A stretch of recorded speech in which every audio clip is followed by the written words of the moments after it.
Hey guys, Infidel1258 here. Today I want to do a bargain hunt video and I'm going to show you what I'm buying and what I'm selling in order to get some extra assets within Splinterlands.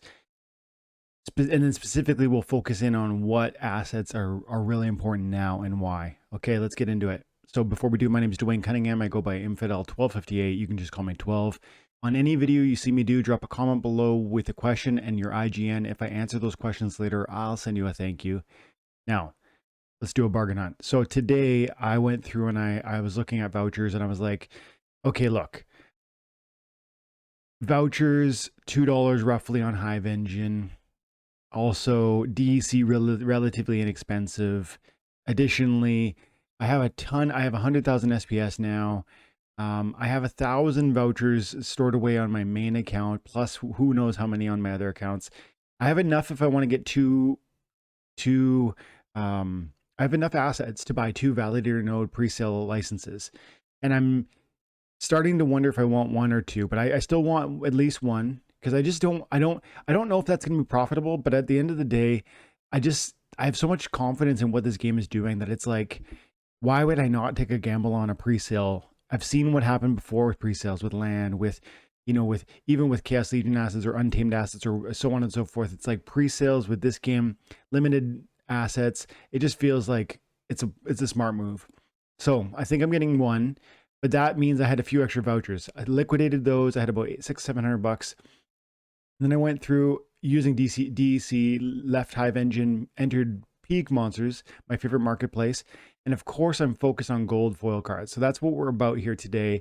That's what we're focusing on in this bargain hunt video, gold foil cards, because you know that the rank reward changes are coming and we're going to now not have daily quest rewards where we have 5 battles with a given splinter and then claim a series of loot chests, but in fact we're going to have this new focus system, which the focus is going to eliminate starter cards, which means that there's going to be ghost cards are not going to be accumulating your reward cards. Our shares are the new calculation per win based on, and that's going to determine how many loot chests you're getting. And you'll know that gold foil cards are going to give bonuses to your R shares. So it's really important if you want to maximize.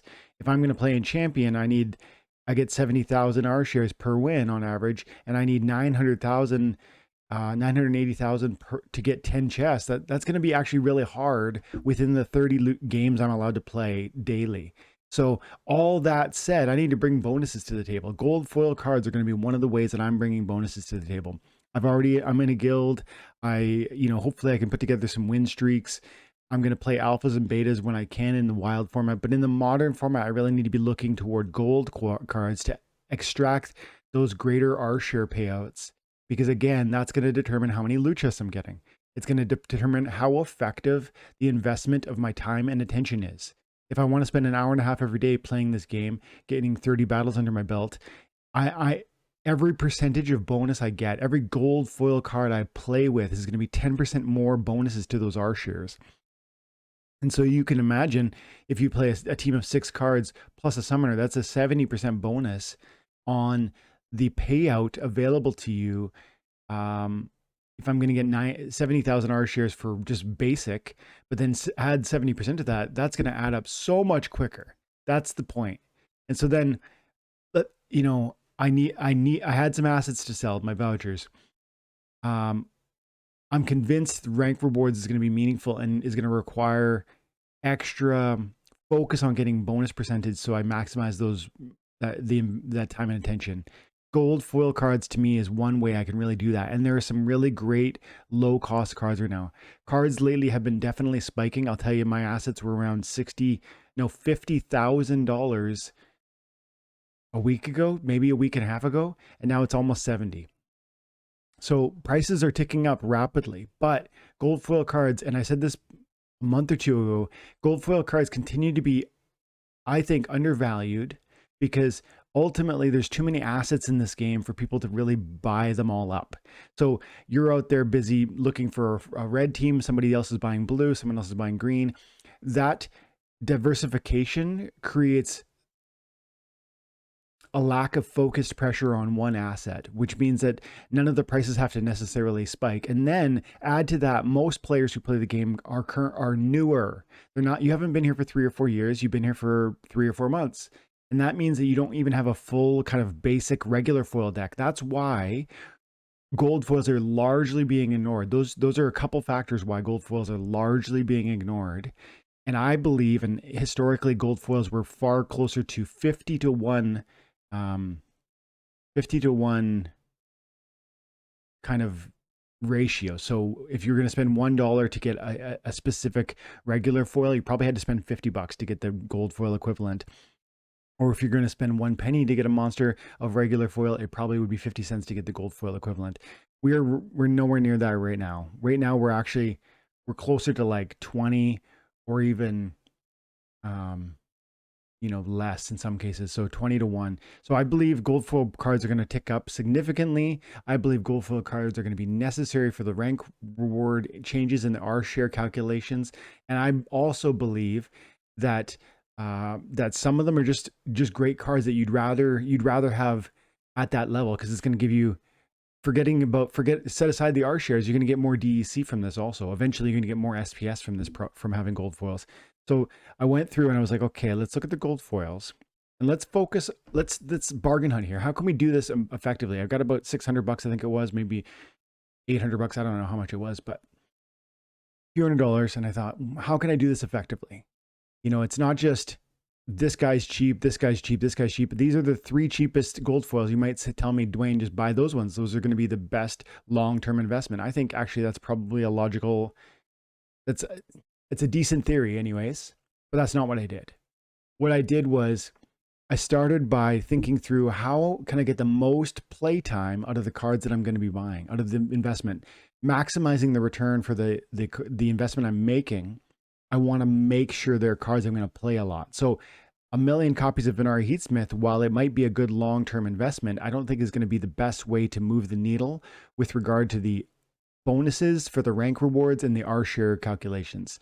So I already have a maxed out Heatsmith. I already have a maxed out Deceiver. I already have a maxed out Gargoyle, and so on. So then it's like, which cards of the cheapest cards don't I have maxed out? Which cards of the cheapest cards are going to really, really be played a lot, like very, very commonly played? I think cards such as Mercenary is a great example, but again, I already have that one maxed out. These 1-cost mana cards are great, but I find that you don't really need them maxed out. I think even at Diamond, this is fine. Level 3 is fine.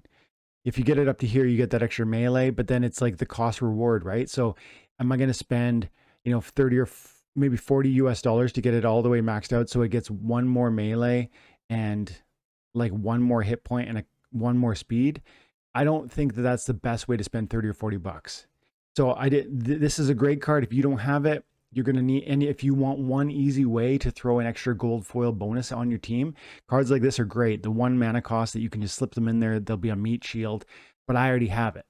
So what I then do is you start with the cards that are cheapest, then you look at the cards that you're going to play the most, then you look at the cards that are, that are functional, like really easy to slip in.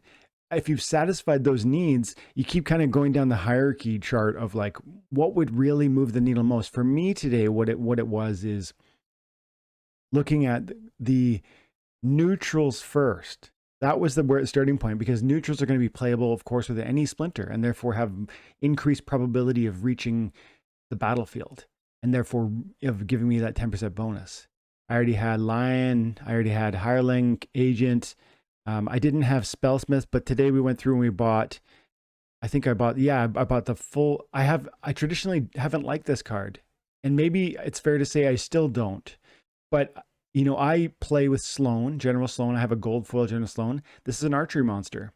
And, for relatively inexpensive, about $40, I was able to get a max copy of the Gargoyle Devil today. And that's, a decently fast, high-powered archery unit that has close range and death blow. That's not end flying. It's not a bad card. It's not a great card, but it's not a bad card. And for $40, it falls into that neutral category that I could play quite a bit, not just with General Sloan, with any of my summoners. And then creating an opportunity to do a competitive, powerful gold foil monster on the battlefield, regardless of what splinter I'm playing. I looked at the Spellsmith, and I was interested, of course, but I have a max out regular foil, and I thought, okay, you know, it's getting a bit expensive, and it's not one that I talked myself out of it. And I looked because Supply Runner is one that I didn't have maxed out, and even though it's more expensive, I find this is more useful. The archery again can go so well with Sloan. Then one of Sloan's greatest weaknesses, in my opinion, currently is that most archery monsters that you use with the life splinter are going to be a little bit on the slow side, but swiftness, Supply Runner offers that swiftness, which is going to help you. Strengthening can also help with archery units, which often have lower hit points. Like that's one of the characteristics of archery. So Supply Runner kind of patches some holes that I felt were existing on my Sloan team. So I spent the money, it's got the maxed out Supply Runner. Uraeus is quite expensive, but I bought him full too. I think I had a full copy of regular, but the gold foil, this is a card that is so functional and powerful, from like blue melee teams to red melee teams with Tarso, or you know, even white can do a really great inspire melee team, using like Silver Shield Knight and I forget the other one, but there's two inspires on the white team. So there's about 3 different teams I love running Uraeus with, doing a sneak attack play. So I went ahead and I spent $100 on that one. And $10 times 10 BACX is $100. Monk would be a great one to have because, again, versatile in that he is neutral, but I didn't. I have a max copy of him regular foil, so I didn't. I got one Creeping Ooze for $30. Expensive for sure. But the fact that it's neutral, the fact that one BCX is all you need, the fact that you know, it's got that slow, which is in so many, this card is so good in so many contexts. And maybe the only context it's not good in is those reverse speed rule sets. So it's an amazing card, and I think it's worth, for the gold foil version, I think that's worth $30. And so I bought one of those. And then I started scrolling down, and these are getting kind of expensive. So I took I don't think I got any more of these. Oh yeah, I got a bunch of these guys because the Crystal Smith is an amazing tank healer. It's got good archery damage. It works well with Sloan. It's not neutral, but again, once I satisfied my neutral, because that's where I focused first. Once I satisfied the neutral requests or requirements, oh yeah, and I got some summoners too, because these were only $40 each, and this is the highest win rate rare summoner in Chaos Legion at a diamond level. So strong, and summoners are always going to be a choke point for assets in this game. If you want to play the game, you need to have summoners. If you play a bronze or champion, it doesn't matter. You need to have summoners. And so acquiring summoners and just sitting on those as assets is a really smart investment long term, because ultimately everyone needs that. Whereas they don't necessarily need tank 1 or tank 2 or tank 3. They can opt for tank 4, but they can never deny themselves a summoner. So and this is among the most powerful summoners. Let's quickly look cards. This is Summoner Lab. You guys should check out the site. Oh, I gotta close that. So cards, and we go summoners, we go diamond, and we go Chaos Legion. The 38.6% win rate for Kelia at diamond or higher. And as you can see, it is the highest win rate of all of these modern Chaos Legions by quite a bit. Thaddeus Brute is respectable, 36.6, but even that's a 2% difference. And then a dramatic drop off. So that is in part why I focused on Kelia specifically, but also $40 I find is reasonable. And so that's just a long-term investment, more than like improving my own deck. And what else did I buy? Yeah, there's those Gargoyle Archers. There's the Uraeus. There's that Slime. There's the Supply Runners. Yeah, I bought, and then I got, this is just me looking for a long-term investment. Like these are 35 or 45 cents or something like that. So I just bought a bunch of those. I think about 100 of those. And then I think I bought another 100 of these, which I have tons of them. But again, to me, for the mana cost, for what it offers, it's so good at every level. It really is a good meat shield at every single level. And at the higher levels, I find it's actually, it can be quite not just good, but excellent at the highest levels. There's that Crystal Smith, and that was it. And then I just went through and I actually actively and thoughtfully went through my deck and put together the gold foil cards that I was sitting on, because there was a ton of them that I had been sitting on that I hadn't been pumping up. Like recently I noticed, or just today I noticed that I had enough Jin Renovas to make a max copy. Why not, right? Like that's an extra bonus. So this is the tip, guys. I want you to be thinking strategically in the next coming days and weeks about how you're building out and how you're planning the growth of your deck, focusing on gold foils because they're going to add significant bonuses. Even if you're playing at gold or silver or bronze, actually maybe particularly if you're playing at those lower levels, you're going to need more bonuses than I'm going to need at champion and diamond. There it is. We talked about this in a previous video, but in order to get 10 loot chests from whatever league you're in, it's actually easiest at champion. So I don't actually need the bonuses the same way you probably do. But if you're playing at bronze, you need to win 24 matches in order to, out of 30, to get 10 loot chests.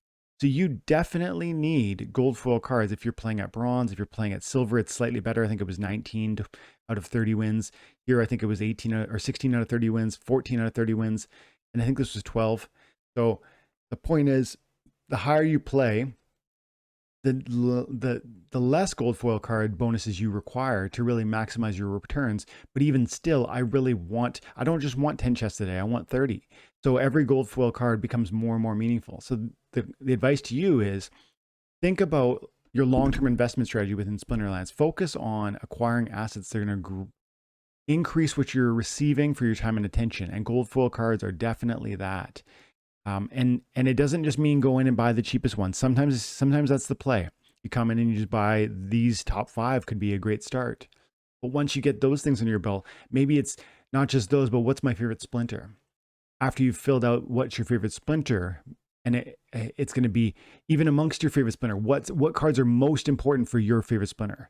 And then a broader, like, what are the secondary cards of my favorite splinter? And then even beyond that, what's your secondary favorite splinter? And then neutral cards, and how can that fit into it? Because they're actually a bit more expensive, but they can have that increased versatility of working with any splinter.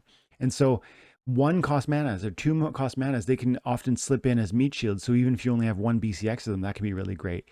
There's tons of different ways to look at it, but you're always trying to stretch your mind and think through, how can I get the most bang for the buck of investment, so that when you have a gold foil equipped deck, you can then get the most bang for your buck with respect to the time and attention you're investing, because you're getting those free R shares, you're getting free DEC from your wins, you're getting probably extra opportunities in guild brawls because you've got a gold foil deck. You're going to get maybe opportunities in gold foil tournaments, which can be really lucrative also. So there's tons of benefits to doing this, but it begins with, thinking through strategically how which few gold foil cards would really help you today.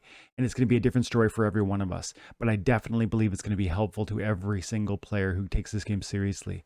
So, and I think now is a great time for this conversation because of the rank reward changes, but also, like I introduced at the beginning, I really believe these gold foil prices are not where they're ultimately going to end up. Let's just quickly look at Heatsmith. Heatsmith is 41 cents for the gold foil and 2 cents for the regular foil. That's a 20x. I really think 50 to 100x is a more appropriate price differentiation between gold foil and regular foil. And if you just were to look at Pellicor Mercenary, 2 cents, 70 cents. So that's a 35x. That's getting a bit closer, but even still, that's not a 50x. Bandit, 2 cents to 30. That's a 30x. 2 cents to, that's a 22x. So these are respectable differentiations, but historically they're nowhere near what is common. And I believe we'll return to a more common 50 to 1, because the gold foils are so much more rare. They actually provide so many additional bonuses, and we're going to need not just the bonuses, but the loot chest opportunities are so significant with the gold foils. And so, and then the tournaments and the brawls, and it's like there's just a million reasons why gold foils are better. And so it really makes sense. And then of course a gold foil version always starts at level 3 as opposed to a regular foil version. So interestingly, you need 14 copies of the 2 cent one, which is 28 cents, or you need 70 cents for one gold foil, right? So it's not even really 35x. It's actually, you know, 28 cents for a level 3 or 70 cents for a level 3. So which is like a 3 to 1 ratio. So gold foils are definitely a super important investment for this game. I think right now there's opportunities for bargain hunting there. I tell you to focus on the cards you need most, the splinters you like most, and neutral cards before anything else. And then after that, maybe the low cost mana cards that you don't necessarily always want or need, but they can slip in certain situations. And if you can afford it, summoners, because summoners are going to always, you can play them every round. But of course, that's going to be quite expensive. So guys, that's what I'm focusing on right now. And I hope that was informative and fun for you to hear. Drop a comment below. Let me know what sort of gold foil cards you've been acquiring lately. What do you think about the price prediction on 50 to 1 or 100 to 1 cost differential gold to regular foil? And guys, thanks for your time and attention. Have an amazing day. God bless.